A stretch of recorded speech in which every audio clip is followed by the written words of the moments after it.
Today, actor Johnny Depp took the stand in his defamation suit against his ex-wife Amber Heard. Depp is suing Heard over an op-ed piece where she described being a victim of domestic violence. But Depp said today he has never hit a woman, ever. The relationship, there were arguments and things of that nature, but never did I myself reach the point of striking Miss Heard in any way, nor have I ever struck any woman in my life. We will show you more of his testimony in a moment. Now, Depp and Heard married in 2015. The marriage quickly went south. Heard accused him of multiple violent attacks against her, including physical beatings that included pulling out chunks of her hair, strangling her, and even sexual attacks. In May of 2016, she showed up to an LA courtroom with a bruised face and obtained a temporary restraining order against him. The couple settled their divorce months later, releasing a joint statement which read in part, "Our relationship was intensely passionate and at times volatile, but always bound by love." Not anymore. In December of 2018, Heard wrote an opinion piece for the Washington Post headlined, "I spoke up against sexual violence and faced our culture's wrath." The op-ed mentioned the sexual assault she suffered in college and legislation she thought could help survivors. But she did not mention the name Johnny Depp. Nevertheless, he filed a $50 million defamation suit against her, claiming it ruined his reputation and his career. In 2020, Depp sued the London-based tabloid The Sun after they called him a wife-beater. The judge in that case found that there was, quote, overwhelming evidence that Depp had assaulted Heard repeatedly throughout their marriage, and she was in fear of her life. And that leads us back to today. In a Fairfax, Virginia courtroom, Depp took the stand, claiming that this is all a big lie and that he is the real victim. So it was my responsibility, I felt, to not only attempt to clear my name for the sake of, well, for many reasons, but I wanted to clear my children of this horrid thing that they were having to read about their father. And his attorney had him talk about his brutal childhood. My mother was quite unpredictable. She was very unpredictable. She was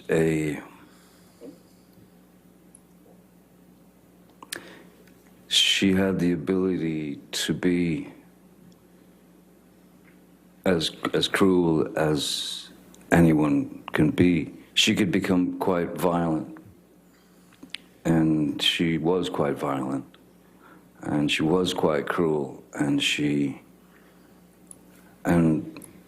though there was physical abuse, certainly, which could be in the form of an ashtray being flung at you, you know, it hits you in the head, or you'd get beat with a high-heel shoe or a telephone or whatever's handy. So in our house, there was we were never exposed to any type of safety or security. And then he went into detail about his relationship with his ex, Amber Heard. For a good year and a half, she was wonderful, and then things just started to change, or things started to reveal themselves. That's, I think, is a better way to put it. And he says he is on a mission for the truth. I pride myself on honesty. I pride myself on truth. Truth is the only thing I'm interested in. My goal is the truth. My goal is the truth because it killed me that people that I had spoken with, that I had met with over the years, who maybe were in a not such a great position and they needed advice, and I gave them the best advice I could. All I could think of was that those people would think that I was a fraud.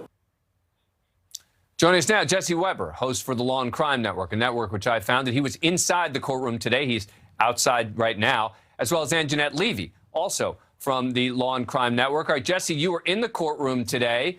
What did you make of Depp's testimony? How was it in there? I would say captivating. I think that's the best word. And when he took the stand, you could literally hear a pin drop. It was so unbelievably silent. And I looked at the jury. They did not take their attention away from Depp, not once. They didn't turn to the side. They didn't look down. They were really listening to every word he had to say. Now, he spoke very slow. He spoke very deliberate. And I kept, first of all, it was surreal watching him take the stand. And I kept wondering, why is he doing this? Why is he doing this? And he started off by saying, I'm not embarrassed. This is the right thing for me to do. I'm trying to clear my name. I'm trying to clear the name of my family. And a part of it seemed to me that this appears credible. But there was something that kind of hit my attention. Not once in his opening speech did he mention the Washington Post article once. That is the basis of his entire lawsuit. So he talks about all these statements, but never really attributed to the Washington Post article. And there was one other interesting part. He talked about how he never physically abused Amber Heard, but he didn't acknowledge verbal abuse or mental abuse or psychological abuse, which I thought was interesting because later on when he talked about his mother abusing him, he says, you know, sometimes the verbal abuse and the psychological abuse was worse than the physical abuse. And for me, listening to that, I think that is a moment that Amber Heard's lawyers are going to jump on later on because they're accusing him of all forms of abuse. So it was a fascinating day. I can't wait to hear what he says next. All right, and I'm going to be playing a bit more of what he said inside that courtroom. But Anjanette, let me get your first reaction to Johnny Depp's testimony. Did anything strike you in particular?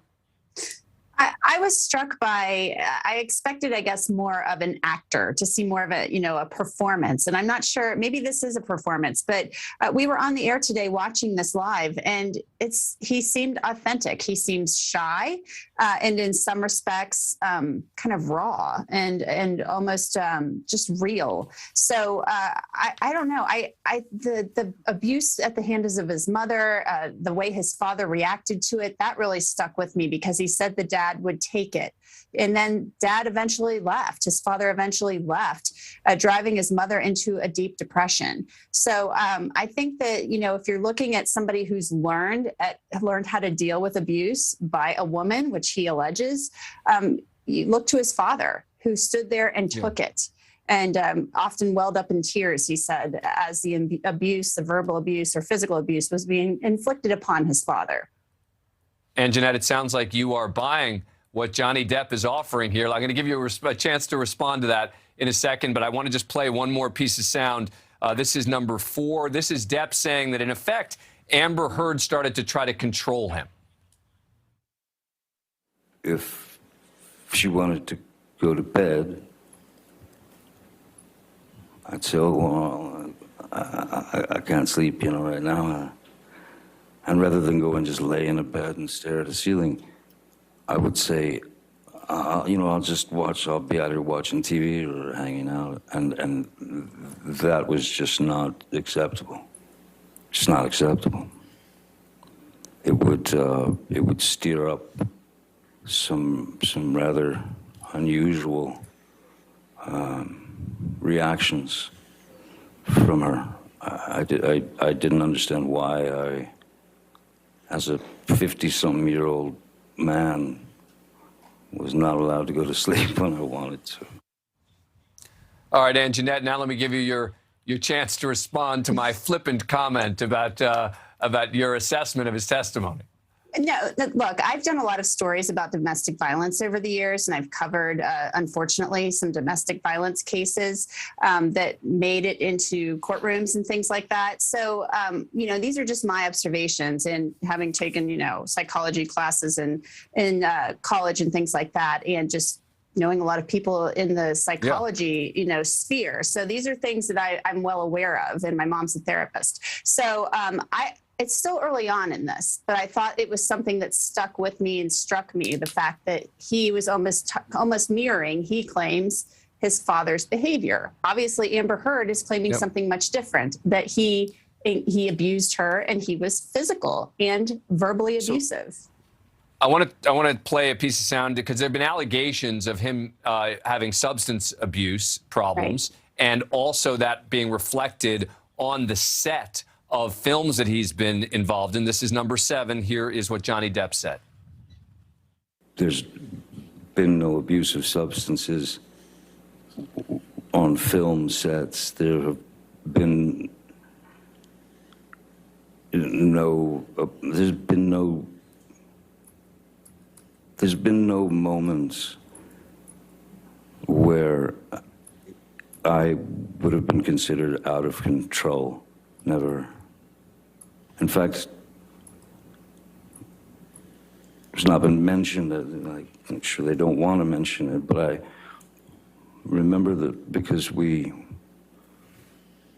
I was with Ms. Heard and her friends, and we were all drinking wine, and I smoking marijuana, they used to tease me because of what they said was a ludicrous tolerance, because I never appeared loaded or high or any of that.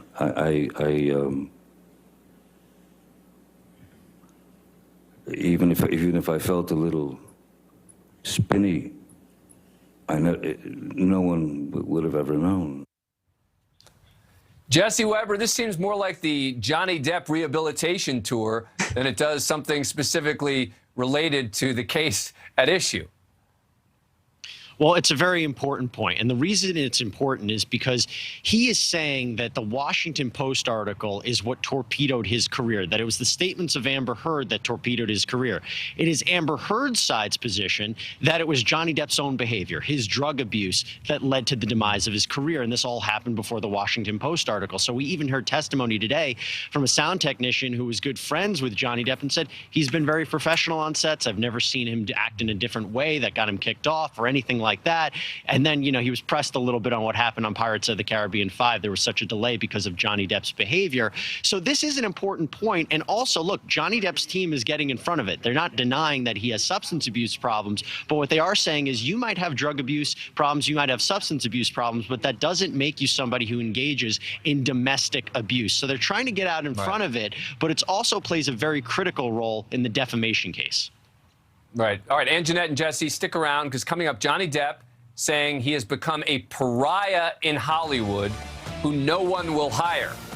Now, it seems to me that everyone might be able to agree on that, but he talks about it. Coming up in a moment. Thank you for watching. Click the red subscribe button below so you can get more of NewsNation's fact-driven, unbiased coverage.